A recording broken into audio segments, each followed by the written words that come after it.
சூழலுக்கு ஏற்றது, நம்ம நோய்களுக்கு ஏற்ற அரிசி வகைகள் கூட இருந்தது. அந்த மாதிரியான நம்மளுடைய பாரம்பரிய விதைகளை எல்லாத்தையும் இன்னைக்கு எங்கேயோ கொண்டு ஒழிச்சு வச்சிருக்கிறாங்க. இன்னைக்கு பசுமை புரட்சியால வந்த வீரிய விதைகள், வீரிய உரங்கள், வீரிய பூச்சி மருந்துகளை இன்னைக்கு பயன்படுத்திக்கிட்டு இருக்கிறோம். பத்தாதுன்னு மரபணு மாற்று விதைகள், அது பீட்டி காட்டன்ல இருந்து, பீட்டி கத்திரிக்காயில இருந்து, பீட்டி மக்காச்சோளத்துல இருந்து, பீட்டி கடுகு வரைக்கும் இன்னைக்கு வந்து நம்ம நாட்டுக்குள்ள வந்து நம்மள மலடாக்கிட்டு இருக்குது. முன்னாடி எல்லாம் இல்ல. ஒவ்வொரு தாய்மாரும் 10 குழந்தைங்க 15 குழந்தைங்க பெற்றாங்க. ஆனா இன்னைக்கு பாத்தீங்கன்னா நம்ம நாட்டுல முக்குக்கு முக்கு குழந்தைகளுக்காக போகக்கூடிய ஆஸ்பத்திரிகள் தான் இன்னைக்கு பெருகிட்டு இருக்குது. இது பத்தாது அப்படின்னு சொல்லி இன்னைக்கு வளர்ச்சிங்கிற பேர்ல நம்மளுடைய நிலங்களை, நம்மளுடைய விவசாயம் பண்ணிக்கிட்டு இருக்கிற நிலங்களை, நீரை இன்னைக்கு நாம தாரை வார்த்துக்கிட்டு இருக்கிறோம் அந்நிய கம்பெனிகளுக்கு.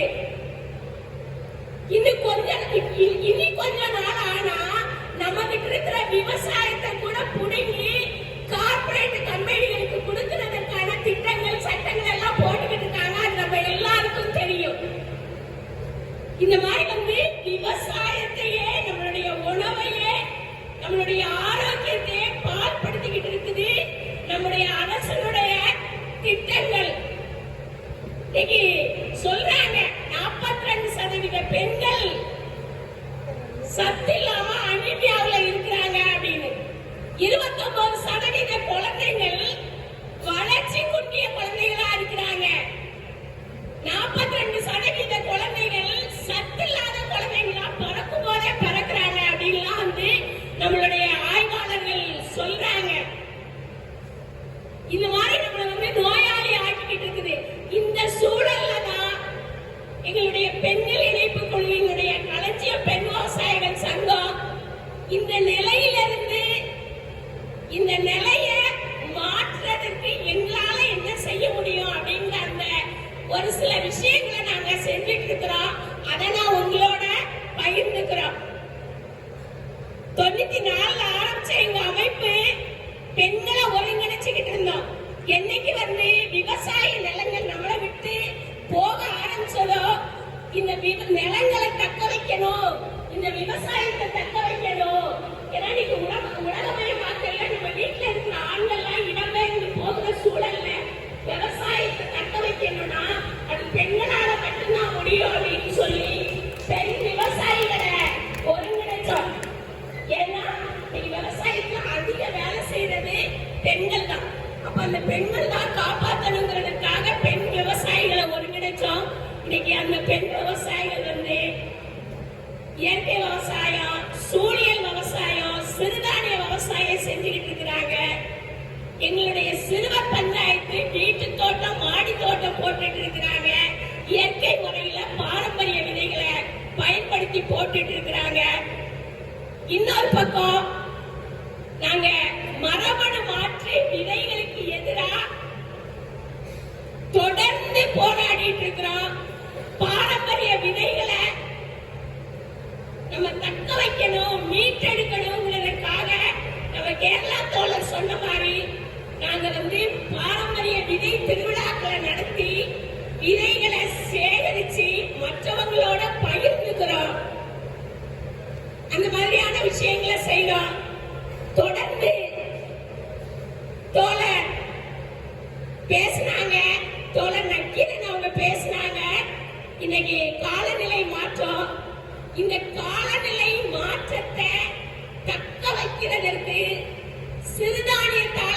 சிறுதானியமும் செய்யணும். ஏன்னா சிறுதானியம் தான் கம்மியான மழையில விளையக்கூடிய ஒரு பயிர். இன்னைக்கு நெல்லுக்கு வாழைக்கெல்லாம் 2000 மில்லிமீட்டர் வேணும்னா இந்த சிறுதானியத்துக்கு தான் 350-450 மில்லிமீட்டர் மழையளவு போதும். அதனால இந்த காலநிலை மாற்றத்தை தாங்கி வளரக்கூடிய இந்த சிறுதானியங்கள் விவசாய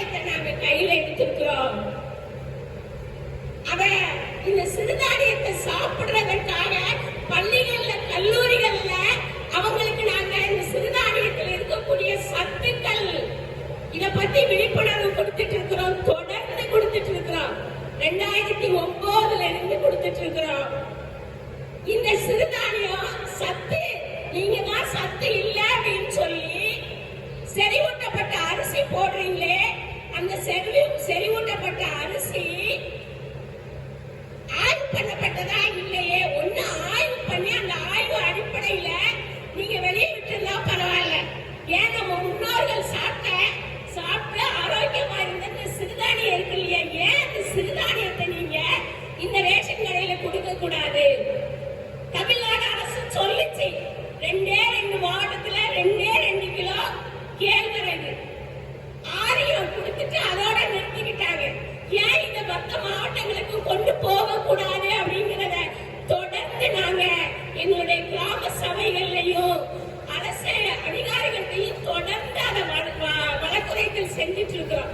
அதற்கு சாதகமா மக்களை அணிதிரட்டிட்டு இருக்கிறோம்.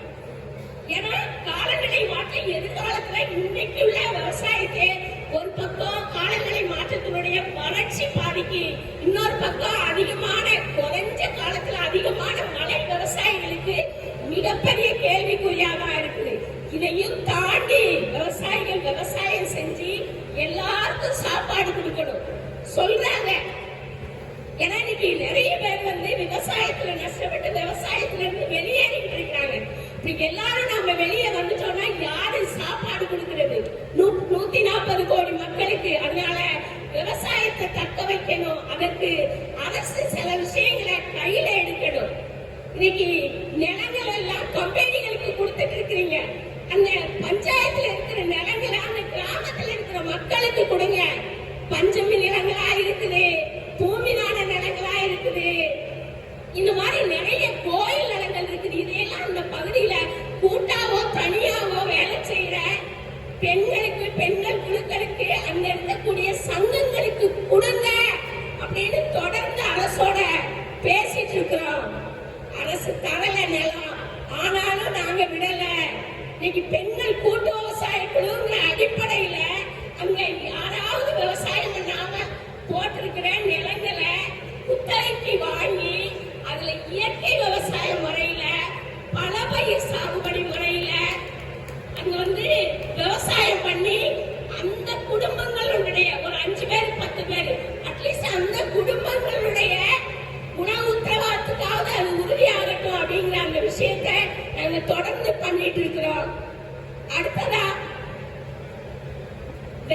இந்த பெண்களை பாரம்பரிய ஏன் நீங்க ஊக்கப்படுத்த கூடாதுன்னு கேட்கிறோம். அடுத்ததா நீரை மிச்சப்படுத்தக்கூடிய சிறுதானிய விவசாயத்துக்கும் மானாவாரி விவசாயத்துக்கும் நீங்க ஊக்கப்படுத்துங்க. நீங்க ஊக்கப்படுத்துனீங்கன்னா இந்த சிறுதானிய விவசாயம் அதிகமாகும். எதிர்காலத்துல அதனாலதான் எதிர்காலம் ஒண்ணு இருந்துச்சு அப்படின்னு சொன்னா ஒரு உணவு இருந்துச்சுன்னா அது சிறுதானியமா தான் இருக்கும். இப்பவே நெல்லும் கோதுமையும் குறைஞ்சிக்கிட்டு வருது. எப்படா ரேஷன் கடையை நிறுத்தலான்னு நினைச்சிட்டு இருக்கிறாங்க. அப்படிப்பட்ட நேரத்துல நம்மளுக்கு கையை கொடுக்கிறது இந்த சிறுதானியமா தான் இருக்கணும். இந்த வேலையை நாங்க தொடர்ந்து